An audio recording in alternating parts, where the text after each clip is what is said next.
आलू मटार ग्रेव्ही बनवण्यासाठी 1 वाटी मटार आणि 1 मोठा बटाटा साल काढून इथे फोडी चिरून घेतलेल्या आहे. त्यानंतर इथे आलं लसूण हिरव्या मिरच्या बेडगी मिरची घेतलेली, खसखस पांढरे तीळ काजू इथे भिजवून घेतलेले, कांदा टोमॅटो आणि कोथिंबीरचे पाठीमागचे देठ घेतलेले. कढईमध्ये घालून आपल्याला पाणी घालून हे सगळं शिजवून घ्यायचं. पाणी पूर्ण आटून द्यायचं आणि नंतर मसाला थंड झाला की बारीक ग्रेव्ही करून घ्यायची. खडा मसाला घेतलेला आहे, पळीभर तेल घालायचं, जिरी घालायची, खडा मसाला कांदा आपल्याला लालसर परतून घ्यायचा.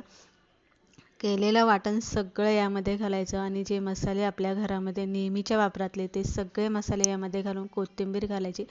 तेल सुटेपर्यंत मसाला चांगला परतून घ्यायचा. मटार आणि आलू यामध्ये घालून आपल्याला परतून घ्यायचं. अंदाजानुसार पाणी घालायचं, चवीप्रमाणे मीठ घालायचं आणि 10 मिनटं आपल्याला बटाटा आणि मटार इथे शिजवून घ्यायचं. छान अशी घट्टसर आपली इथे आलू मटार ग्रेव्ही